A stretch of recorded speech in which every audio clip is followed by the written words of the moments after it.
Well, nothing extraordinary happened today.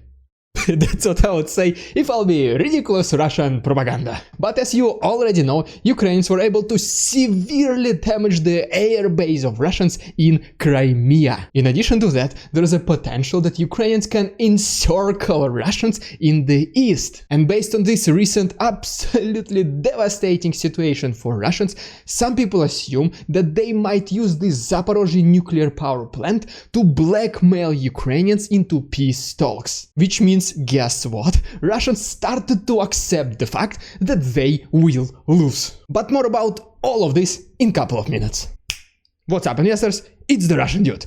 Woo! And let's begin with the most important event of today, which is the attack of Ukrainians against the Russian air base in Crimean Peninsula. As you can see from this video, it has been estimated that approximately 15 explosions were heard from this air base in just 30 minutes. The majority of these attacks were against the Russian training facility called Nitka, but at the same time, dozens of Russian planes and fighter jets were destroyed. And as you can see from this satellite image, which was taken today at 11 AM, right before the attacks happened, Russians had 12 Su-24, 10 Su-30 and 1 Il-76 on the airstrips. And it is estimated that most, if not all of these planes are now destroyed. And soon I will show you the video from this airbase showing the consequences of the attack. But first, let me reconstruct the chain of events for you and also tell you what Russians and Ukrainians said about this attack. In the very beginning, right after these explosions happened,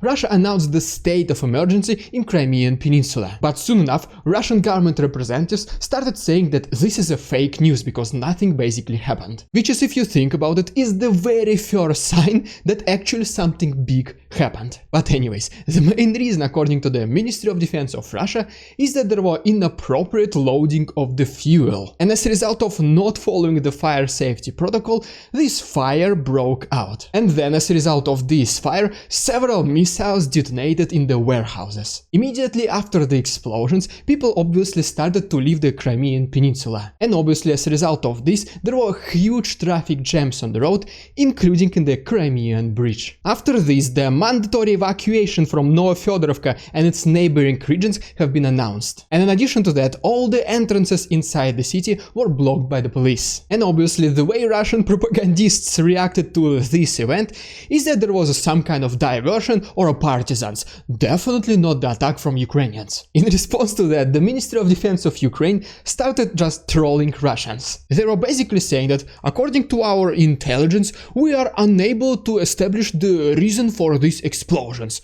But probably this was due to inappropriate smoking, which is obviously the direct reference to the Russian reasoning behind sinking the Russian flagship Moskva. Alright, and before I show you the consequences of these attacks, let's get serious for a minute and talk about how these attacks happened. And please keep in mind that there is not too much information right now, that is why the majority of these things are just the assumptions. First of all, as you can see from this map, the borders of the war are pretty far from the air base. Which brings forward the very first assumption, is that Ukrainians might have already used extended range missiles for HIMARS. And yes, I do understand that the announcements about the delivery of these missiles have not been made yet. But what if Ukraine already received these missiles, they just didn't talk about it, not to unveil their plans for Russians. And according to some military experts, what actually happened is that first of all, Ukrainians destroyed Russian air defense systems in the area, and only after that they attacked the air base itself. In addition to that, it is also assumed that the only weapon that Ukrainians could have used to do this attack was the short-range ballistic missile system called Grom. The range of this system is estimated to be approximately up to 280 kilometers, but after some modifications it can be potentially extended all the way to 500 kilometers. And if we roughly measure the distance between an occupied occupied territory and this airbase, we can indeed see that it is below 300 kilometers, which just potentially might prove the fact that these GROM systems were used. And here is another extremely important thing to take into consideration. So if you remember, just a couple episodes ago I was talking about the plan of Ukrainians to attack the Crimean Bridge. And two major things that they needed in order to execute this plan is to first of all have access to longer range missiles, and second, to destroy Russian air defense systems. And so what do we have? Just yesterday America approved $1 billion military support package to Ukraine, which most likely will include extended range missiles. And the second, already today we are seeing that Ukrainians started to destroy air defense systems of Russia, which long story short means is that Ukrainians are gaining the superiority in the air in the south. And before I talk about Ukrainians potentially encircling Russians in the east,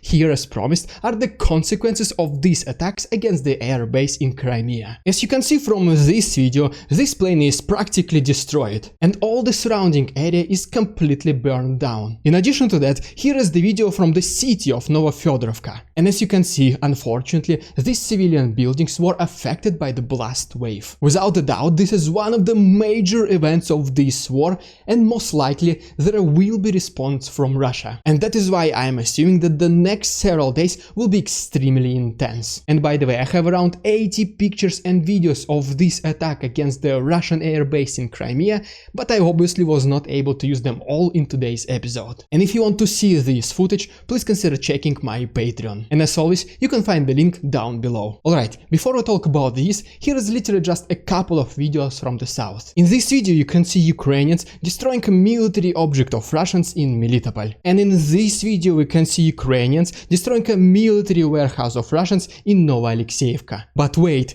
there is more. Here is the video of Ukrainians destroying potentially another military warehouse of Russians in Kherson region. And in response to that, Russians continued to shell the city of Nikopol. And some people say this is thermite, while the others say this is a white phosphorus. So just let me know in the comments what do you think it is. Alright, and now as promised, let's talk about Ukrainians potentially encircling Russians in the east. And while I'm doing this, please consider liking this video and subscribing to my channel if you like this style of daily updating. Alright, so the place where this might happen is to the west of the city of Izium. As you can see, Ukrainians are controlling this area, and then the area to the east is still uncontested. And if we go to the south, we can see that Ukrainians were able to advance in this territory recently. All this potentially means that Ukrainians will start advancing close to this city of Izium in the nearest future. And the fact that Russians started to relocate forces from the east to the south might help Ukrainians significantly. In addition to that, if we go a little bit to the south,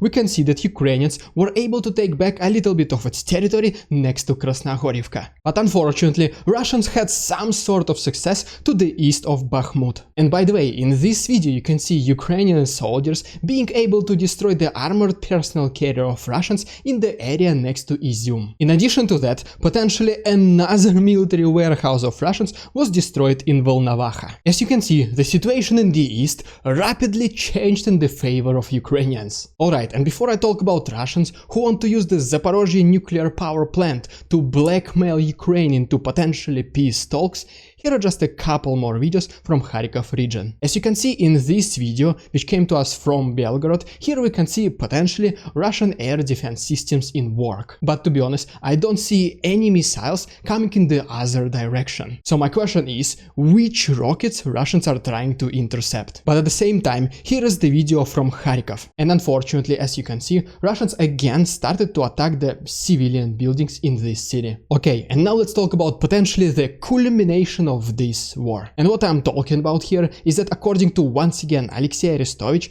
Russians will use the Zaporozhie Nuclear Power Plant to blackmail Ukrainians into peace talks. And I mean, it is no longer a secret that Russians are losing. And just so that they can save their face, at least in front of their own population, they will try to end this war on their terms. And in my personal opinion, this victory will be justified because Russians will say that they were able to liberate Luhansk and Donetsk, which after all was the very first objective of Russia in this war. Welcome to another episode of Ridiculous Russian Propaganda. And today, once again, we have battle babushkas who are chanting, America, take your hands off China, take your hands off China. And I have literally no clue why they're defending China, because most likely this is what TV told them to do. And by the way, right now, just looking at these flags, maybe I just started to realize. Maybe the real reason why they're defending China, it is because its flag has this red color, which is the same color that Russian flag has. But wait a minute. American flag also has red color. So I guess this argument is pretty invalid. Just like the opinions of these battle babushkas. Wow, I almost lost my voice recording this episode, but if you want to know the percentage of Russian population who thinks that this war lasts for longer than it was supposed to be, please consider checking my Discord. And if you want to support my work, please consider becoming my channel member. Thank you so much for your attention, stay safe, and see you tomorrow.